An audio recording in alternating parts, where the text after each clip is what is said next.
إيران ما جننتنا، ما حد يجننا. احنا ناس عندنا الحمد لله عقل، وعندنا حكمة، وعندنا صبر، وعندنا طيلة بال، وعندنا قوة شخصية، قوة معنوية، قوة اقتصادية، قوة عسكرية. ما حد يجننا.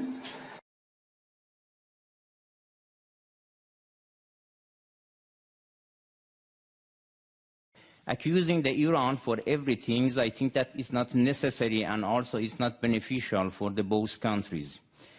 I think that when we say that Al-Qaeda has relation with Iran is completely a joke. We do not forget, and everybody do not forget, that bin Laden is a Saudi citizen and has a strong political and economic relations with inside of the Saudi. I think that everybody does not forget that from the 19 people of the people that committed the 11th of September, 15 people of that 19 was the Saudi citizens. So it seems that, and also now in this room, I think that many people also knows that which country or which countries has supported the Daesh for many years. Just I would like to mention that the things that Minister mentioned here is completely against and opposite to the policy of the European Union leaders and even United States that does have relations with Iran regarding especially the recent cases of the nuclear negotiation. And also there's some kind of the relations that also Iran has with other regional countries shows that Iran also has some kind of the logical policy. Inviting Iran to present in the coalitions that for the things that for them solving the problem in Syria shows that Iran is a main partner for the solving the problem in the Syria. That's all. Now on the third issue, the Honorable Consul General from Iran, I didn't say anything that was not based in fact. Doesn't the Iranian constitution say export the revolution? Doesn't the constitution say take care of the Shia, the dispossessed, as you call them? Didn't Iran create Hezbollah? Didn't Iran attack more than a dozen embassies inside Iran in violation of all international laws? We didn't attack them. Iran did. Didn't Iran manage, plan, and execute the 1996 attack in Khobar Towers against the American Marines? Yes, they did. The control officer was Brigadier General Sharifi. You're a military attaché in Bahrain. The bomb maker was Hezbollah. The explosives came from the Bekaa Valley. The top 3 leaders of the plot escaped and have been living in Iran ever since. Isn't that sheltering terrorists? One of them we captured last year in Lebanon with an Iranian passport, not a Saudi passport, even though he's a Saudi citizen. Isn't that aiding and abetting terrorists? We didn't make this up.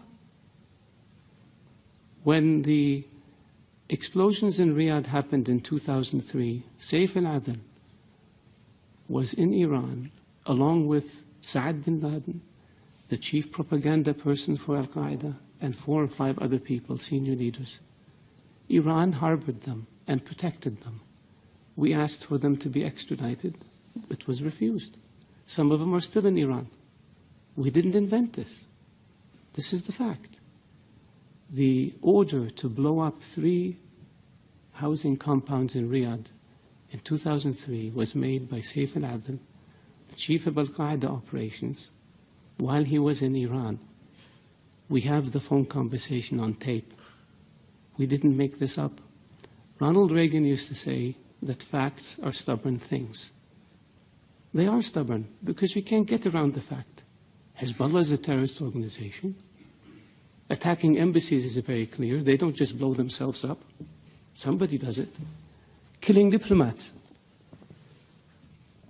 Diplomats don't commit suicide by shooting themselves 3 times. Somebody's responsible. Iranian agents have been linked to terrorist attacks in Europe, to terrorist attacks in South America. We didn't make this up. This is the world. This is evidence. And so, yes, we wish and hope that Iran, a great nation, can be a great neighbor to us. But it takes two to tango. It takes willingness to give up this expansionist, aggressive policies and return to international norms and behaviors if you want people to deal with you. And our hand is extended to Iran. It has been for 35 years. But what we get in return are diplomats killed, embassies blown up, terrorists. We have Iranian agents captured in Saudi Arabia for plotting terrorist attacks. We stopped 4 shipments of weapons that Iran was trying to smuggle to the Houthis in Yemen. We have explosives that Iran tried to smuggle into Saudi Arabia, Bahrain, Kuwait. This is not fiction. And this is not child's play. This is aggressive behavior. This is unacceptable behavior. This is behavior that violates all norms of international behavior and international law. That's why Iran is designated as a state sponsor of terrorism, and that's why Iran is sanctioned for its support of terrorism, not by us, by the international community. So could it be that the whole world is wrong and Iran is right? Could it be that maybe international law that says peaceful relations and non-interference in the affairs of others is wrong, and Iran's approach of aggressively pursuing your objective, irrespective of how you do it, is correct? I don't think so.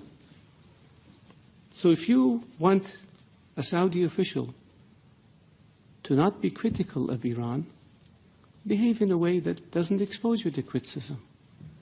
And so far, your history has been one of death and destruction, disregard for international law, and disregard for principles that have existed since the advent of nations, which is good neighborliness and non-interference in the affairs of others.